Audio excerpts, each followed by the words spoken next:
మీనము వారికి గనక చూసుకున్నట్లయితే ప్రధానంగా ఇక్కడ మీకు పంచగ్రహ కూటమి గ్రహణము అమావాస్య అనేటువంటిది 12వ స్థానంలో జరుగుతుంది. కాబట్టి ఈ 12వ స్థానంలో ఈ గ్రహాల యొక్క సంబంధం ఏర్పడుతుంది. కాబట్టి మీరు కొంచెం ఇన్వెస్ట్మెంట్స్ విషయంలోని కొంచెం జాగ్రత్తగా చూసుకొని చేయాలి. ఎక్కువ ఇన్వెస్ట్మెంట్స్ పెట్టవలసిన పరిస్థితి, ఖర్చులు ఎక్కువ అవుతూ ఉంటాయి.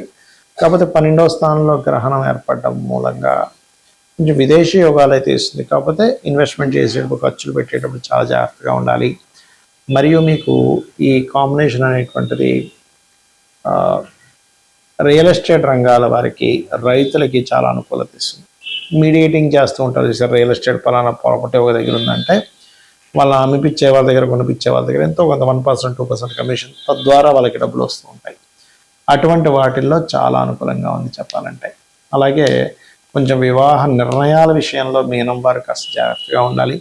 వివాహ నిర్ణయాలు ప్రధానంగా ఎవరైనా ఇష్టపడి వివాహం చేసుకునేటువంటి విషయాలలో కొంత డిస్టర్బెన్సెస్ అనేవి ఏర్పడతాయి. కాబట్టి ఈ విషయంలో చాలా చాలా కేర్గా ఉండాలి. మరియు ఉద్యోగ నిర్ణయాలు, ఉద్యోగం విషయంలో, మార్పుల విషయంలో కూడా, ఎందుకంటే 12వ స్థానంలో గ్రహాల సంచారం జరిగేటప్పుడు ఈ మార్పుల విషయంలో కూడా కొన్ని తెలియకుండానే కొన్ని తప్పిదాలు జరుగుతూ ఉంటాయి. కాబట్టి ఈ విషయంలో జాగ్రత్తగా ఉండండి. ఇక మీరు రాజరాజేశ్వరి అమ్మవారి అష్టోత్తరం ఎక్కువగా చేస్తూ ఉండండి. అయితే ఇక్కడ 12లో అధిక గ్రహాలు ఉన్నప్పుడు వద్దన్నా సరే ఎవరో వచ్చేవండి మా ల్యాండ్ ఉంది, మా గృహం ఉంది, లేకపోతే మాకు వెహికల్ ఉంది, కొనుక్కుంటారని వచ్చి మరి అడుగుతూ ఉంటారు. అది కాకుండా 12లో గ్రహణము అమావాస్యలు ఏర్పడుతున్నప్పుడు ఏమవుతుందంటే మనకు తెలియకుండానే ఓవర్గా ఇన్వెస్ట్మెంట్స్ చేసేసి స్ట్రక్ అయిపోతుంటాం. కాబట్టి మరీ ఓవర్గా ఇన్వెస్ట్మెంట్ చేస్తున్నామా ఏంటి అనేటువంటిది కొంచెం చూసుకోండి. విదేశీ అవకాశాలు వస్తాయి, విదేశాలకు వెళ్ళాల్సిన పరిస్థితి కూడా వస్తుంది. కాకపోతే అక్కడికి వెళ్తున్నటువంటిది ఎంతవరకు అక్కడ మనం వెళ్ళడం వల్ల అవుతుంది, లేకపోతే అనవసరమే ఎక్కువ ఖర్చు అవుతుందా అనేటువంటి విషయాలు కూడా కాస్త చూసుకోండి. ఇక మీరు రాజరాజేశ్వరి అమ్మవారి ఆరాధన నిత్యం నిద్ర లేచిన వెంటనే గణపతిని, ఎందుకంటే 6వ స్థానంలో కేతు ఉన్నందుకు నిత్య దేవత ఆరాధన, రాజరాజేశ్వరి అమ్మవారి ఆరాధన చేస్తూ పొద్దున్న లేచిన వెంటనే గణపతిని ధ్యానం చేసుకోండి. ఇక మీరు నవగ్రహాల్లో రవి, చంద్ర, రాహు, కుజ, శుక్ర గ్రహాల దగ్గర దీపారాధన చేయండి. గోవులకి అసలు బెల్లము 4 ఉండలుగా చేసి తినిపించండి. అనే విధాలు బాగుంటుంది. అయితే ఇక్కడ ఈ గ్రహణము 17వ తేదీ పడుతుంది. 18, 17, 18, 19 తేదీలు మనకి లాస్ట్ టైం అమావాస్య వచ్చినప్పుడు, ఎందుకంటే అమావాస్య రోజు గ్రహణం మనం ఒకటి చెప్పుకున్నాం, అందరికీ కూడా ఫ్రీగా ఒక హోమం అది చేయించాం, గుర్తుంది, మీ అందరికీ గుర్తే ఉంటుంది, చండీ హోమం.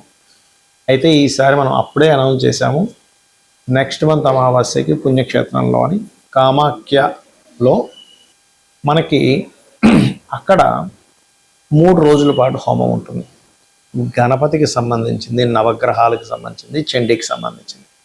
ఈ హోమానికి సంబంధించినటువంటి పూర్తి వివరాలు మీకు కావాలి అని అనుకుంటే కిందనిచ్చినటువంటి నెంబర్కి మీరు సంప్రదించండి.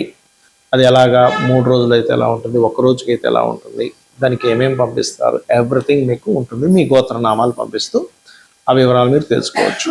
అయితే ఈ గ్రహణం అసలు ఇంతకీ ఎక్కడ పడుతుంది అని చెప్పి చూసుకున్నట్లయితే ఇక్కడ మనకి ఇండియాలో ఉందా లేదా, ఇండియాలో లేనప్పటికీ మనం ఎటువంటి జాగ్రత్తలు తీసుకోవాలి, ఈ విషయాలు కనుక మనం చూసుకున్నట్లయితే అసలు ఫస్ట్ ఎక్కడ ఉంది ఈ గ్రహణం అని చెప్పి చూసుకున్నట్లయితే అంటార్క్టికాలో ఉంటుందండి, సౌత్ అమెరికా, అదేవిధంగా అర్జెంటీనా, సౌత్ ఆఫ్రికా, ఈ దేశాల్లో ఉంటుంది, ఇండియాలో ఉండదు, గుర్తుపెట్టుకోండి. అలాగే ఈ గ్రహణ సంబంధించినటువంటి విషయంలో పర్టికులర్గా ఇక్కడ చాలామందికి సందేహం కలుగుతున్నాయండి, మరి ఆ సమయంలో మనం ఇక్కడ ఏదైనా, ఇప్పుడు గర్భవతులు ఉంటారు, గర్భవతులు ఏదైనా జాగ్రత్తలు తీసుకోవాలి ఏంటని. ఇక్కడ గ్రహణం లేనప్పుడు దాని గురించి టెన్షన్ ఏం పడక్కర్లేదు.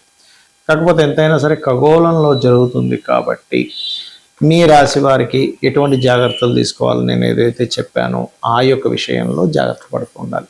కాకపోతే ఈ గ్రహణంతో కూడినటువంటి పంచగ్రహ కూటం వల్ల మనం చూస్తూనే ఉన్నాం, ధరల పెంపు కానివ్వండి, బంగారం, వెండి, మనం ఆల్రెడీ 4-5 నెలల క్రితమే మనం దీని గురించి ప్రిడిక్ట్ చేసాం, ఆ రేట్లు ఎట్లా పెరుగుతున్నాయి చూస్తున్నాం. కొన్ని వింతలు జరుగుతాయి అనుకున్నాం, అది కూడా ఇంత గోల్డ్ రేటు, సిల్వర్ రేట్ ఇంత పెరగడం కూడా ఒక వింతే. యుద్ధ సంబంధించిన వైఖరి, దేశాలు విపరీతమైనటువంటి గొడవలు అవ్వడము, మరియు ఈ ఎప్పుడైతే వాయువులో ఒక రకమైనటువంటి వైరస్ అనుకోండి, ఒక రకమైనటువంటి ధూళి అనుకోండి, అంటే వాయు సంబంధంగా అగ్ని సంబంధంగా వచ్చేటువంటి ప్రమాదాలు, ఇవన్నీ కూడా గ్రహ కూటమి వల్ల. ఎందుకంటే మనకి ఎప్పుడు కూడా 3 సార్లు ఒకే సంవత్సరంలో 3 సార్లు రావడం అనేటువంటి జరగలేదు. 3 సార్లు పంచగ్రహ కూటమి, 3 సార్లు చతుర్గ్రహ కూటమి, గుర్తుపెట్టుకోండి. అందుకే మనం లాస్ట్ టైం కూడా అందరికీ ఫ్రీగా ఈ చండీ హోమం అది చేయించాం. ఎందుకంటే ఎవరైనా సరే గోత్రనామాలు చదివించి వాళ్ళకి మంచి జరగాలని. కాకపోతే కొంచెం ఇది క్షేత్రస్థాయిలో అక్కడికి వెళ్ళి చేయడము, అక్కడ 3 రోజుల కార్యక్రమం కాబట్టి దానికంటూ కొంచెం ఎక్కువ వెచ్చించవలసి వస్తుంది కాబట్టి దానికంటూ ఒక ఛార్జెస్ పెడుతున్నాము. అయితే మీరు సొంతంగా మీ ఇంట్లోనే చేసుకోవాలంటే కూడా చేసుకోవచ్చు, అందులో ఎటువంటి సందేహం లేదు. మరి చేసుకోలేని స్థితిలో ఉన్నామండి అన్నప్పుడు ఆ సమయంలో, గ్రహణ సమయంలో ఉదయం 9:30 ప్రాంతం నుంచి మధ్యాహ్నం ప్రాంతం వరకు ఉంది. మన ఇండియాలో లేదు, బయట ప్రాంతాల్లో. అయితే ఆ గ్రహణం రోజు 17వ తేదీ మీరు ఎటువంటి సాధన చేస్తే మంచిది? ముఖ్యంగా రాహుగ్రస్త గ్రహణం కాబట్టి దుర్గాదేవి యొక్క ఆరాధన ఎక్కువగా చేయండి. అంటే దుర్గా అష్టోత్తరం చదువుకోవడము, లేదా మీ యొక్క గురువుల దగ్గర పొందినటువంటి మంత్రాన్ని ఏదైనా చేసుకోవడము, లేదా శ్రీమాత్రే నమః, ఓం నమో నారాయణాయ, ఓం దుమ్ దుర్గాయ నమః, ఓం మహాగణాధిపతే నమః, ఇలా కూడా చేసుకోవచ్చు. మరి గ్రహణం తదుపరి రోజు ఫలానా ఏ రాశి వారికి అయితే మరీ ఇబ్బంది ఉందో వాళ్ళు దానం కూడా ఇవ్వవచ్చు. ఇక్కడ లేదు కాబట్టి పెద్ద ఇబ్బంది ఏం లేదు. ఏ దేశాల్లో ఏర్పడుతుందో అక్కడ ఎటువంటి దానాలు ఇవ్వాలి ఏమిటి అని చెప్పి చూసుకున్నట్లయితే ప్రధానంగా ఇక్కడ మీరు రవిచంద్ర ప్రతిమలు, సర్ప సంబంధించిన ఆకారంలో ఉండేటువంటివి, అవి ఏ మెటల్ అయినా ఇవ్వచ్చు, వెండే ఇవ్వాలని లేదు, ఎందుకంటే వెండి రేట్ చాలా పెరిగిపోయింది కాబట్టి. బియ్యము, మినుములు, ఉలవలు, నువ్వులు దానం ఇవ్వాలి. మరియు దీంతో పాటు గోధుమలు కూడా ఇవ్వండి. మరియు ఒక చిన్న ప్లేట్ ఏదైనా సరే ఇత్తడి తీసుకొని అందులో నెయ్యి, ఆవు నెయ్యి ప్యాకెట్ ఒకటి పెట్టి ఆ రకంగా కూడా ఇవ్వవచ్చు. ఈ దానం ఎందుకు ఇస్తాము ఏంటి అంటే, ఎప్పుడైనా సరే నెగటివ్ ఎనర్జీస్ అనేవి గ్రహణ సమయంలో, అమావాస్య సమయాల్లో కానివ్వండి, గ్రహణ సమయంలో కానీ దాని యొక్క నెగటివ్ ఎనర్జీ యొక్క ప్రభావం చాలా ఎక్కువగా ఉంటుంది. కాబట్టి ఆ ప్రభావం తగ్గడం కోసం, మనకి ఎటువంటి నెగటివ్ ఎనర్జీస్ రాకుండా ఉండడం కోసం చేసుకునేటువంటి ప్రక్రియ. కాబట్టి చేయండి, ఖచ్చితంగా మీకు దాని ప్రభావం అనేటువంటిది కనబడుతుంది. ఇక మరొక విషయం ఏంటంటే, ఇక్కడ గమనించినట్లయితే ఈ గ్రహణ సమయంలో ప్రధానంగా మీరు ఎక్కడైతే గ్రహణం ఏర్పడుతుందో, ఇప్పుడు మనం కొన్ని దేశాలు చెప్పుకున్నాం, ఆ దేశాల్లో మాత్రం స్త్రీలు, ముఖ్యంగా గర్భిణీ స్త్రీలు కొంచెం రెస్ట్ తీసుకోమని చెప్తుంది శాస్త్రం. దానికంటే ముందు, అంటే గ్రహణం ఏర్పడే ముందే, అంటే ఎట్లాగో పొద్దున్నప్పుడు ఏర్పడుతుంది కాబట్టి గ్రహణ సమయంలో ఏమీ తినొద్దని చెప్తారు. దీనికి ఏంటంటే వృద్ధులకి సంబంధం లేదు, చిన్నపిల్లలకి, రోగగ్రస్తులకి, వీటికి సంబంధం లేదు. ఆరోగ్యంగా ఉన్నటువంటి వారు మాత్రం ఆ సమయంలో ఎటువంటిది భుజించకపోవడం అనేటువంటిది మంచిది.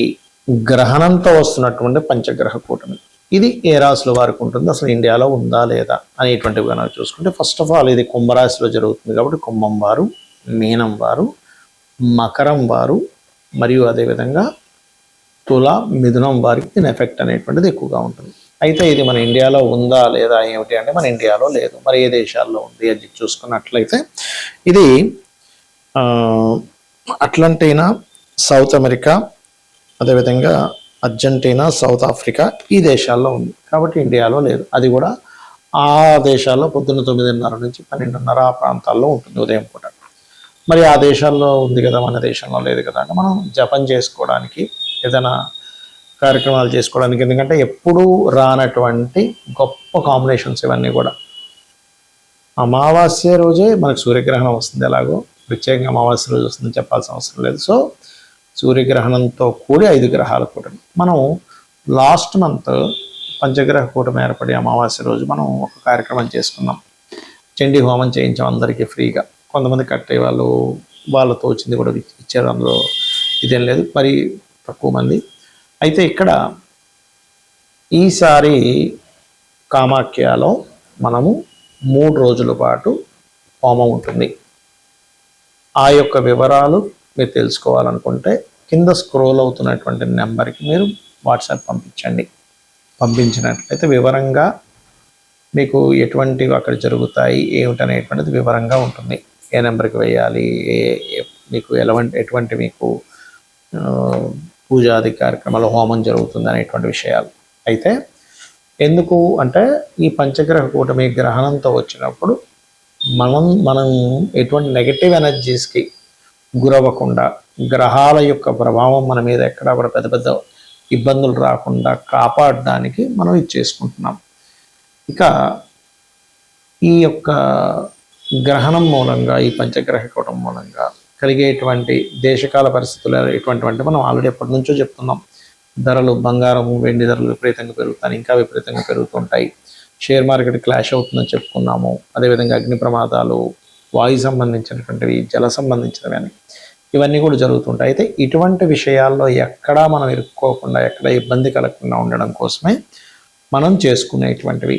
సరే, మీకు అంతగా మీకు మీరుగా అంటే కొన్ని అందరూ ధనం పెట్టలేరు, అందరూ చేయలేరు. అందుకే మనం లాస్ట్ మంత్ ఫ్రీగా అందరికీ చేయించాము. ఈసారి ఇంట్లో కూర్చొని మీరు మీ ఇష్టదైవాన్ని జపం చేసుకోండి. ఆ యొక్క 17వ తేదీ ప్రధానంగా మనకి పూజాది కార్యక్రమాలు మాత్రం వేద పండితులతోని చాలా సిస్టమేటిక్గా చేయడం జరుగుతుంది. 17, 18, 19 తేదీలు. ఇక ఎవరైనా రావాలనుకుంటే డైరెక్ట్ అక్కడికి రావచ్చు కూడా. ఆన్లైన్లో ఏ దేశం నుంచి అయినా మీకు చేయించడం జరుగుతుంది. ఆ సమయంలో మీకు జూమ్ లింక్ ఇవ్వడం జరుగుతుంది ఎవరైతే దానికి అటెండ్ అవుతున్నారు.